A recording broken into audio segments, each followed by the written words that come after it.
Bonjour à tous et bienvenue pour cette nouvelle capsule sur l'énergie sur toutes ses formes. Qu'est-ce que l'énergie? Dans la formule E égale mc2 que vous connaissez tous, E représente l'énergie. L'énergie vient du grec energia qui signifie force en action. Elle s'exprime en joule dont le symbole est un J majuscule. Dans une prochaine capsule, vous verrez à quoi correspond cette unité de joule. L'énergie caractérise la capacité à fournir un travail, comme mettre en mouvement, modifier la position, modifier la température, transformer la matière, produire de la lumière ou de l'électricité. On ne la ressent qu'à travers les effets précédents. On ne peut pas la toucher ni la ressentir. Les formes d'énergie. Il en existe 6, la 6e est plutôt ce qu'on appelle un vecteur d'énergie. Tout d'abord, l'énergie mécanique est associée aux objets. C'est la somme de deux énergies, l'énergie cinétique et l'énergie potentielle.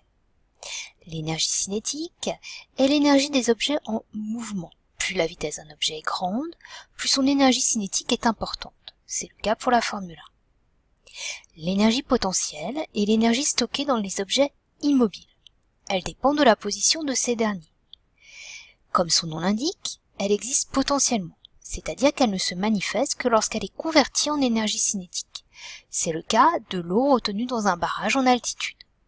On observe cette énergie lorsqu'on libère l'eau. L'énergie thermique.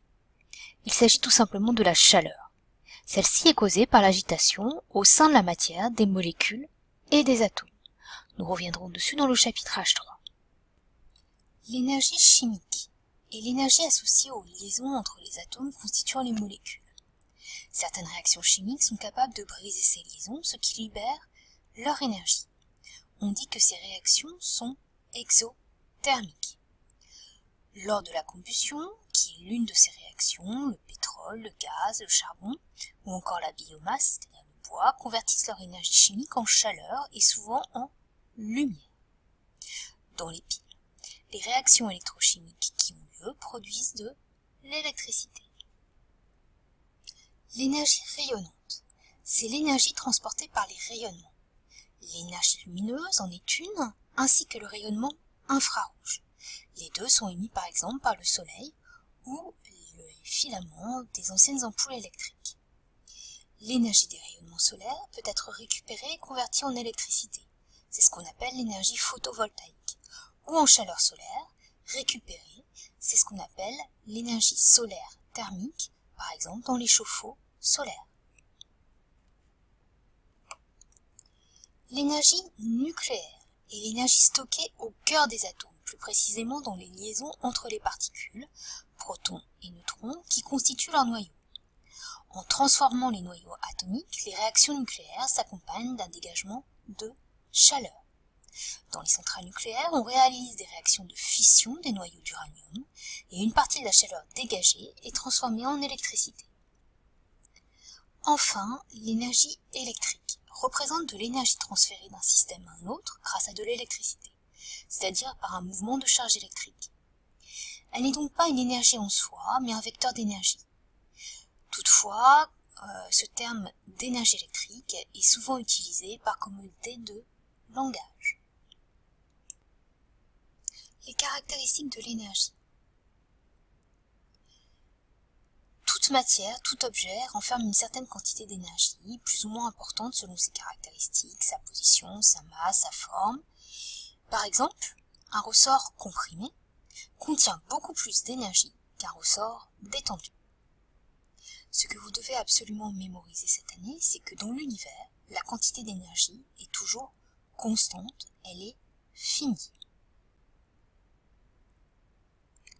L'énergie peut se transmettre d'un objet à un autre. Par exemple, la chaleur d'un radiateur est transférée à l'air de la pièce.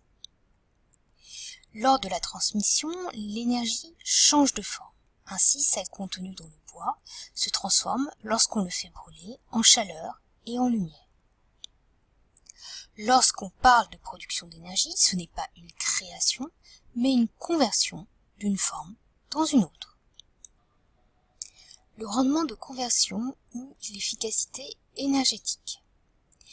Vous le savez, lorsque vous utilisez votre smartphone, une partie de l'énergie ne sert pas à votre utilisation, mais est dissipée sous forme de chaleur.